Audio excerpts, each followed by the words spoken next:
waxaan rabaa hal kalmad hal arrin inaan meeshaan ka iraado waaska waa joogiyaa muddadii maamulka aan soo joognay dadaallo badanna waa la soo sameeyey wax badanoo noo soo qabsoomana waa jireen wax badanoo sidii aan rabnay aan noqonna waa jireen sida aad ogtihiin maamulada dalka maanta ka jira dawladdeedu waagii aniga aan joogay maamulka aan joogo odaga ahay la soo dhisay dhaqan ay lahayday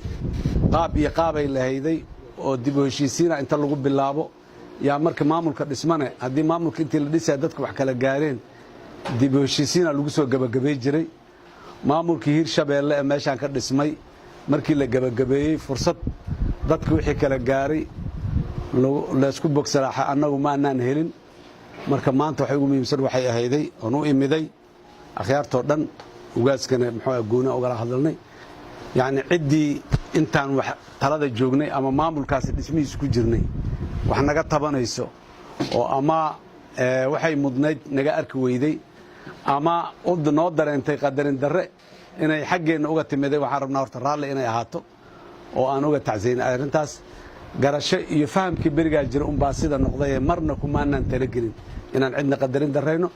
haddii maamulaa la dhisaa iyo walaxa la wadaaga la yiraahdo mar walba isreexreex iyo waa imaana dadkan waa ahal waa qaraabo waa walaalo xumaan iyo dhibaato ma jirto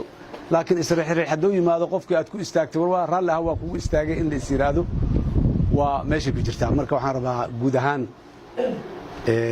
gobolka Hiiraan gaar ahaan magaalada Beledweyne dadka deganay ay dad Soomaaliyeed qiimo badan sharaf badan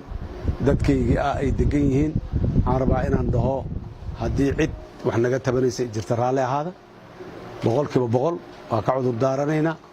haddii kalena hore inaan u socono ninkii geeljira ahaayo shalay maamaadi aan ku maamaayo ahayday shalay meeshaan mar la isugu yimiday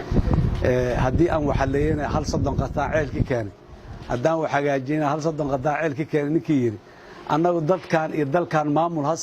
u sameysmo oo deganaanshiyo iyo dawladnimo ha helaanay naga ahayd marka taas haddii aan wax ku qaladnay ama wax ku xumaynay waxaan ka cudur daaranayno haddii kalena niyadaasan oo dadku iyo dalku inay dawladnimo helaan yaan u soconnay marka taas waa ku tan kale weli meeshay taagan tahay taladeena iyo ra'yigeena wuxuu yahay in laga dambeeyo dhaqanka gaar ahaan mas'uuliyiinta dhaqanka ee dalka iyo deegaanka joogta in laga dambeeyo maamulka in laga dambeeyo oo la hagaajiyo oo la xoojiyo oo kor loo sii qaado wixii ay ku qaldan yihiinna laga qabto wixii ay ku saxsan yihiinna lagu taageero wax walba la isku taageero wixii wanaagsan oo san oo qurxoon la isku taageera wixii wax ka dhiman yihiin ama meel si ka aan waxaan intay ka qaloocan yihiin ama intay ka qaldan yihiin waa la yiraaho lama qariyo annagana waageeni waana la dhihi jiray haddana in la yiraaho wali wax badan ku saxmaayo oo ku hagaagayo marka wali dadka reer Hiiraan iyo dadka maxaan ku raraa labadan gobol Hirshabeelle isku ku nool waa ku dhiiri dadka Soomaaliyeed guud ahaan waa ku dhiirigelinayna wixii qaldan ama sida loo sameeynayo si ka haboon oo loo sameey karo inay jirto arkaayo inay sheegaan ay yiraahdaan ama markaas laga qaadana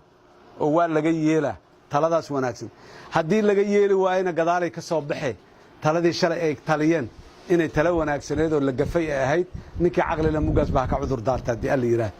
marka mar kale waa idin mahad celinaya aad iyo aad dhammaan saad u leedihiin dadka reer Hiiraan guud ahaan gaar ahaan magaalada Beledweyne dad ku nool waxaan rabaa intaasay aniga ujeedada intaasay ahayd dalab kale iyo codsi kale wax kale ma jirin mar kale aan idin mahad celina waxaan rabaa inaan ugaas ku wareejiyo aad iyo aad u mahadsantii mudane waxaan leenahay soo dhawow reer Hiiraan waa kuwan iyo in maqan waaye soo dhawow dadka bani'aadanka hadday wax ka dhaxeeyaan ama qofka uu shaqaynayo wax waa laga taban laakiin haddii wax tabasho ay timaado waxaa loo baahan yahay in laga hadlo ama la isu sheego talyaanigu maahmaah uu leeyahay wuxuu yidhaa Rooma hal biri lama dhisin annaga waddankeennu waa burburay dhibaatadu lama koobi karo mar labaad waxaan leeyahay soo dhawow magaaladu waa magaaladaadii dadku waa dadkii wixii halaabay iyo wixii qarrabi cidna looma haysto waa wuxuu sabanku keenay marka walaalayaal waa mahadsantihiin soo dhoweynta martigelinta aad iyo aad u mahadsantihiin madanuhu wuxuu yidhi hirshabeellou sheegay mudane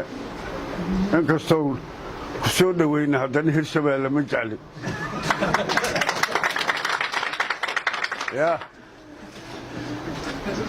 haddana wax walba dariiqa meesha la marayo qadar ilaah bay wax walba ku socdaan